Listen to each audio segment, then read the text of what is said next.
Are you the only one who sacrifices in your relationship?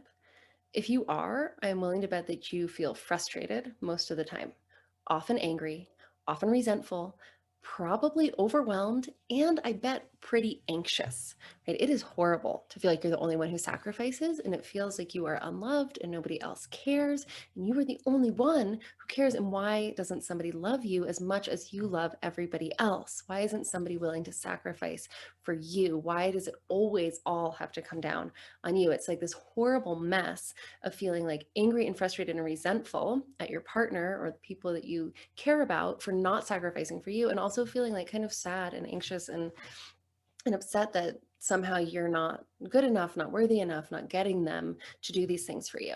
Right? It's a mess of a whole bunch of uncomfortable, unhappy, unpleasant emotions. Guys, I am Rachel Sloan. I am a relationship coach and a self-love advocate. And in this video today, I am going to help you understand exactly what is going on behind the sacrifice and how to stop killing yourself in your relationships and how to stop this cycle of anger and resentment and frustration and anxiety and overwhelm, all of that stuff. We're going to talk about ending that, setting it aside. In order to do so, you are going to have to consider that one of the biggest things, the biggest foundational beliefs you have about relationships could be wrong. And this is going to be hard. This is going to hurt your brain. So stick with me and I'll help you through it. Here is the myth: other people are responsible for your emotions. They can hurt your feelings. They can make you happy. They can make you angry. It is your partner's job in a relationship to make you happy and not hurt you. It is your job in a relationship to make them happy and not hurt them. That is the myth, that other people control your emotions and that you control theirs. And I know this is going to make you want to shut this video off right now because you're like, well, duh, it's obvious. He makes me so angry, right? And alternately makes me so happy when they do the things that I want them to do. But you guys, this is powerful. This is a powerful myth in our society. We are so programmed. We are so conditioned from almost from birth to believe that other people create our emotions. As children, we're told not to hurt other people's feelings over and over and over again. Our very language is full of phrases like, he makes me angry, or I hope I don't make her feel bad, right? Like it's so deeply ingrained to believe this. That's why this is me challenging this is going to feel bad. It's going to hurt, but I want to give you a really compelling reason why we should challenge this belief. Because if this belief is true, if we're right, if what we've been taught is true and other people create our feelings, guess what? You're a victim and there's nothing you can do about it. Think about that for a minute. If somebody else, if their actions, if their words are what creates your emotional well-being, your happiness, your emotional stability, if you're dependent on another human's words and actions, you will never be in control. Right? You cannot control what somebody else says or does. If you're in a relationship or ever have been, I'm sure you have tried and you know it doesn't work, right? We cannot control other people. The leading cause of anxiety is trying to control something you can't control. That's why I know if you're watching this, you probably feel anxious most of the time because you're trying to control the people in your life so that you can feel okay, right? You're trying to get them to do and say the right things so that you don't have to feel hurt or unloved or sad or angry, so that you can feel happy and calm and secure and loved, right? And you're anxious because you can't control that. You're trying to control something that is inherently outside of your control. So, what does that mean? If this is true, that those people, that other people are responsible for your emotions, you will never escape that anxiety. That means that you are condemned to a life of uncertainty, of anxiety, of frustration, of resentment, because your emotional well being depends on other people. You're going to go through life never knowing when you're going to have to feel bad or good, being totally out of control. That is the consequence if what we've been taught to believe, what we've been trained to believe is true. That's why I'm encouraging you to question it. Because if there's even a chance that that's not true, if there's even a chance that your emotions are actually caused by what you think instead of by what other people say or do, if there's even the smidgest chance that that is true, isn't it worth finding out? Because if that's true, if it's true that my thoughts create my feelings, that means I'm not a victim anymore. That is empowerment. That means that I can learn about my own brain. I can choose intentionally to start practicing and believing new and different thoughts. I can gain some measure of control over how I feel. I can stop living in this anxious, resentful place where I am totally at the mercy of the people around me for my emotional well being and health, right? So, even though when I say your thoughts cause your feelings, most people bristle. They're like, well, that's obviously not true all the time. Maybe sometimes it's true, but most of the time, other people make me feel things. We're really committed to this belief. And of course we are, right? We're committed to this belief because we have been trained to believe that our entire lives. Like it's in our language every day. That neural pathway that says other people cause my feelings is deep, right? Like we have worked that thought pattern over and over and over and over and over again. It's put there when we were very, very small. Of course, we bristle at the thought that thoughts cause feelings. Of course, that gets our hackles up. It's challenging a core belief that we have held for a long time and that we perhaps really identify with. But if we look at the consequence of that belief, oh my gosh, you guys, I don't want to be a victim, right? I don't want to live my life in uncertainty and anxiety and resentment anymore, right? I don't want that. So that is why I started to explore thought work. That is why I got a coach. That is why I became a coach because I wanted to see if it was true. I wanted to find out, is it possible that it's my thoughts that cause my feelings and not somebody else's actions? And that is what coaching is all about. It is guided self inquiry. As a coach, I help you cultivate compassion and curiosity about your brain so that you can start to really explore your heart and your mind and how they're connected and see those connections and answer the question for yourself. Is it true that I am doomed to be a victim at the mercy of other people's actions and choices my whole life? Or is it possible that I could be empowered, that I could have some measure of control over my emotional well being, over whether or not I'm going to be okay in the future? I wanted to answer that question and I answered it for myself. And now what I do is help my clients answer it. I don't want you to believe your thoughts create your feelings because I said it. I want you to get curious. I want you to look into your own mind with an open heart and start to explore, start to evaluate, start to look. How do your thoughts play out in your life? I'm going to give you one example here because it's one I really like, and I think it illustrates how thoughts can create different feelings. So I want you to imagine that your partner forgot your birthday. I know, right? Imagine that, especially if you've been together a while. Not good. How do you feel? Most of you watching this probably feel angry, right? That's kind of the default for a lot of us, especially if you're in this cycle of self sacrifice and you feel like you're not getting that sacrifice back. And now they forgot your birthday.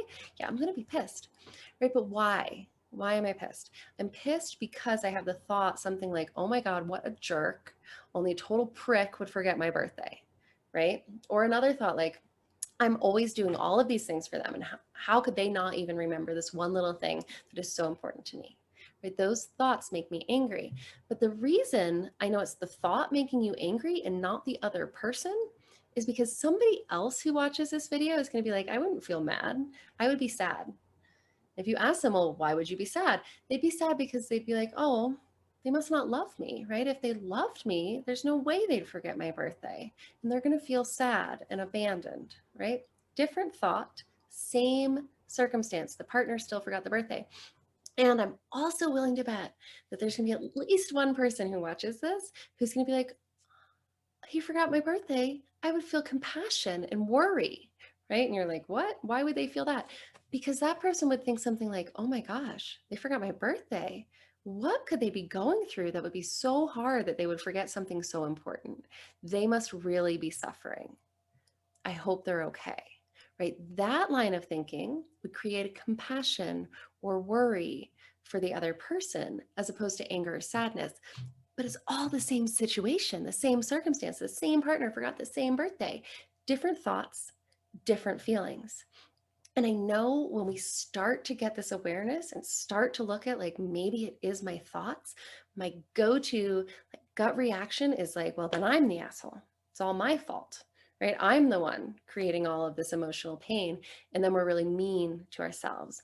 And it's so tempting to use thought work to punish ourselves for not creating a better reality, a better experience, a better emotion. It's not your fault. Just because your thoughts are creating your feelings doesn't mean it's your fault that you don't feel good or your fault that you feel anxious or angry. It's not what it means at all. You didn't choose those thoughts, right? You didn't know that your thoughts caused your feelings, and you didn't know you could choose your thoughts. You just have a brain full of thoughts that you believe because they're in there. You've never learned any differently, right? In your whole life, people and books and movies and teachers and parents and friends and social media have been just planting thoughts and ideas and beliefs in your brain nonstop.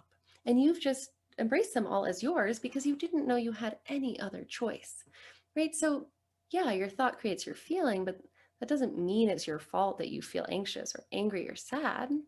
It just means that you have a thought in your brain that's producing that physical sensation in your body, right? That's okay. That has nothing to do with you, right? You're really the observer watching the thought, noticing the emotion, experiencing the thought and the feeling, right?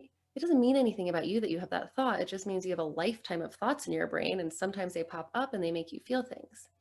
What it does mean is that going forward, now that you are cultivating this awareness, you can start to choose new thoughts. And there's a whole process for doing that. It's not just choosing positive affirmations that you don't believe, like that never works. You have to use ladder thoughts and neutral thoughts, but there are ways to really start to systematically shift the way you're thinking after you realize that you can, right? That thoughts are not necessarily absolute truth or that they don't necessarily come from your infinite wellspring of wisdom. They're just things you've learned to think over a whole lifetime of being a human on earth. And now you're starting to realize that maybe you have some say in how you think. Maybe you want to have some say in how you think. Like, that's the power of thought work. And I want to leap back to the self sacrifice in relationships.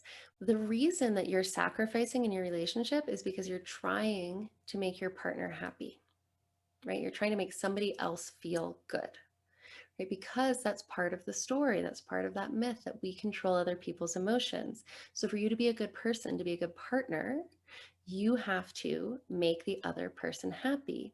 When you start to explore this idea, like, what if that's not totally true, right? What if their thoughts create their feelings? Now that sacrifice doesn't really have so much import, right? Because you can't actually make them happy. And if you're doubting that one, which is hard for a lot of us, I want you to consider this. When have you sacrificed for somebody who was in a bad mood and it didn't make any difference? You made a nice dinner, you planned a nice event, they were still grumpy, they were still sad, they were still depressed. Right? Because your action can't control their feelings. Their thoughts about your action does. And maybe in this case, their thoughts about something entirely different are creating their feelings of sadness. And they can't think nice things about what you did because they're so bogged down in their other thoughts. We often find ourselves trying so hard in our relationships to do all of the right things and to make other people happy. And we end up unhappy because it doesn't always work, right? Like, we're doing so much. Why isn't this person just like blissfully happy and like skipping on clouds all of the time, right? Like, I'm doing everything I can for you. Right? That's why self sacrifice is so frustrating. It's like frustrating on two levels. It's frustrating because, on the one hand, I'm doing so much and I'm not getting it back, right? It's like a business deal or a negotiation in our minds, right? We're like, well, I love you, so I do all of these things. If you loved me, like, that's one level of frustration. So you're not giving it back. The other level is I'm trying to do all these things to make you happy, and then you're not sometimes. And then that's frustrating because, like, am I not doing enough? Like, how much can I possibly do? Right? And the answer is you can't do enough. You can spend 24 hours a day doing everything you can imagine to make somebody else happy. You cannot control it.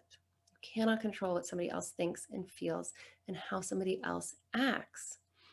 And if you try, you're going to burn yourself out. You're going to end up exhausted and frustrated and angry. This is another reason why I think it is so important to explore this question. Like, what if I'm wrong? What if I can't make them happy? Is it possible that their thoughts create their feelings? That idea produces instant resistance in all of us. It's okay. It's because you have a really ingrained thought pattern, right? We've talked about that. But I think it's so interesting to explore because do you want to be a victim your whole life? No. Do you want to feel frustrated and burnt out and exhausted trying to make somebody else happy when it's not working? No, right? But if it's true that you create other people's feelings and they create yours, if that's true, you have to keep doing those things. You can't avoid being a victim. And if you want to be a good person and a good partner, you have to try to make them happy. As long as that belief is true for you, you are stuck. You're going to be exhausted, overwhelmed, anxious, all of it. It's going to be a mess. And you're going to be a victim and never be in control. Like you'll never be enough and you'll never be in control, right? So I think it's really worth questioning that belief. I have found through my inquiry, my self inquiry, that for me it is true. My thoughts create my feelings. And I am observing that in other people. But again, don't believe it because I said it. I want you to explore and prove that to yourself. Find the evidence, get curious, and start to question this belief that we have been taught our whole lives. Right? It's hard to question things that we've always known to be true. It's scary, it feels threatening, it feels uncomfortable.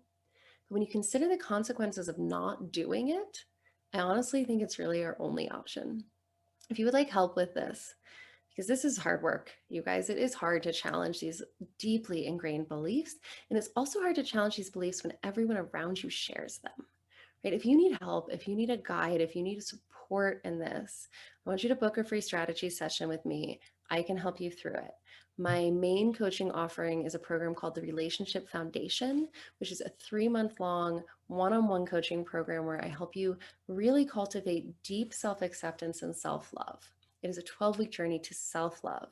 And we go through all of this. There's a whole month in there on ownership, emotional ownership, where we dig in, dive into your mind, explore all of these beliefs and thoughts, and help you find your own way through them, help you draw your own conclusions about what is and isn't true about emotions and thoughts and other people.